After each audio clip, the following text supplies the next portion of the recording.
Assalamualaikum warahmatullahi wabarakatuh. Apa kabar anak-anak? Hari ini Ibu akan menjelaskan pembelajaran kelas 2, tema 4, hidup bersih dan sehat, subtema 3, hidup bersih dan sehat di tempat bermain, pembelajaran 3. Apa materi kita pada hari ini? Materi kita hari ini adalah tentang karya 3 dimensi atau patung. Terus kita juga akan belajar mengenai ruas garis serta kosakata. Apa sih tujuan kita belajar materi hari ini? Tujuannya pertama, kita bisa membuat karya 3 dimensi dari bahan alami. Setelah itu kita bisa menentukan ruas garis pada beberapa bangun ruang, serta kita bisa menjelaskan tentang kosakata pada teks bacaan. Nah, langsung aja ya.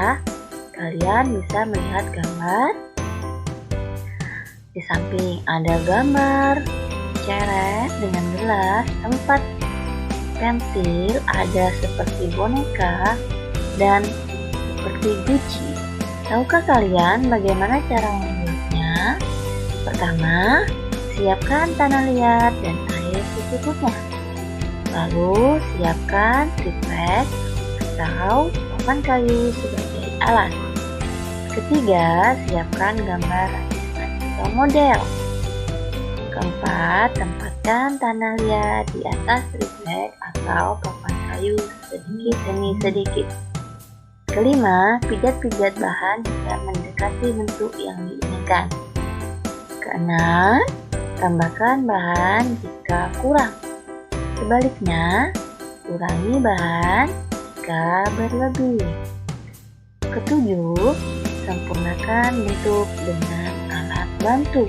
Kalian bisa menggunakan lidi atau menggunakan penggaris atau benda-benda yang kalian anggap bisa membantu dalam pembuatan karya 3 dimensi tersebut. Yang kedelapan, berikan sentuhan akhir dengan pembentukan detail dan dihaluskan. Apakah sudah selesai membuatnya belum? Perlu adanya pengeringan. Nah, nanti selamat mencoba membuatnya ya. Nah, kita lihat Dayu sedang membawa apa ya? Benar, Dayu sedang membawa sebuah vas yang berbentuk prisma dari tanah liat. Nah, jika kita lihat bentuk dari pot Dayu itu seperti gambar di samping. Ini namanya prisma. Yang mana yang namanya ruas garis ini?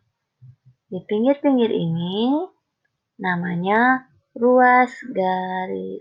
Mengapa yang belakang putus-putus? Kita anggap yang belakang itu tidak nampak. Jadi kita anggap putus-putus.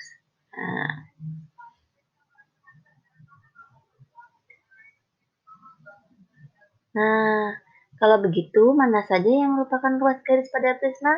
Ayo kita buka. Pada prisma segitiga, namanya ini adalah prisma segitiga. Terdapat ruas-ruas garis, ada AB. AB. Dari titik A menuju titik B menghasilkan garis. Pada bangun ruang namanya ruas garis. BC, letaknya di belakang.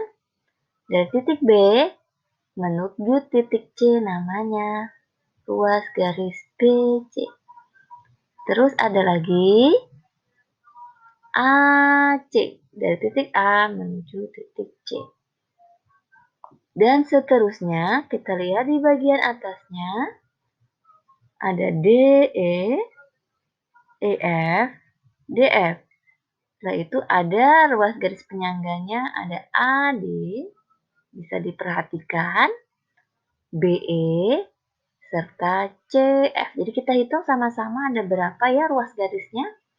1, 2, 3, 4, 5, 6, 7, 8, 9. Betul, ada 9 ruas garis. Nah, untuk pemahaman kalian, coba ini. Ada yang tahu ruas garis apa saja ya? Iya, pertama adalah AB. Setelah itu ada BC, CD, dan AD. Ini adalah ruas garis bangun ruang pada bagian alas.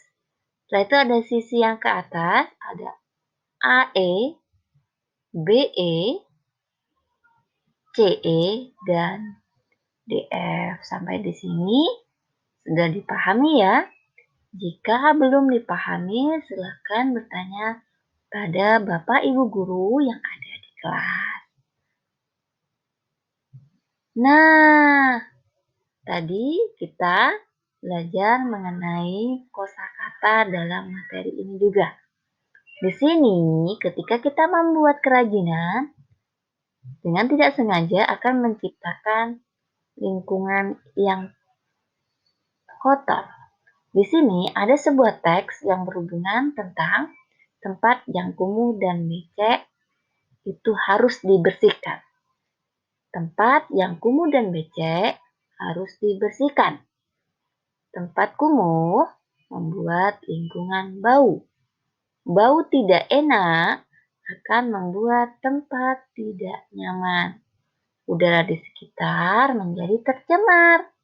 Pencemaran lingkungan bisa menimbulkan penyakit, jadi berbahaya ya. Tempat yang becek juga dapat membahayakan diri. Tempat yang becek mengandung air. Jika tidak berhati-hati saat berjalan, dapat terpeleset dan terjatuh. Kepala bisa terbentur ke lantai. Oleh sebab itu, kita harus menjaga keselamatan diri. Caranya dengan menjaga kebersihan lingkungan agar tidak kumuh dan becek. Dari sebuah teks bacaan ini, apa informasi yang kita peroleh? Iya, kita memperoleh informasi tentang bagaimana lingkungan yang becek.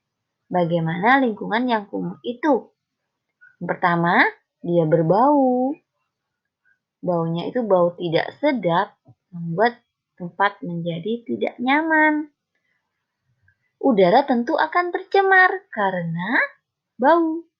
Nah, selain itu pencemaran udara juga pencemaran daerah-daerah, bisa pencemaran air, pencemaran tanah. Apa yang terjadi jika terjadi pencemaran?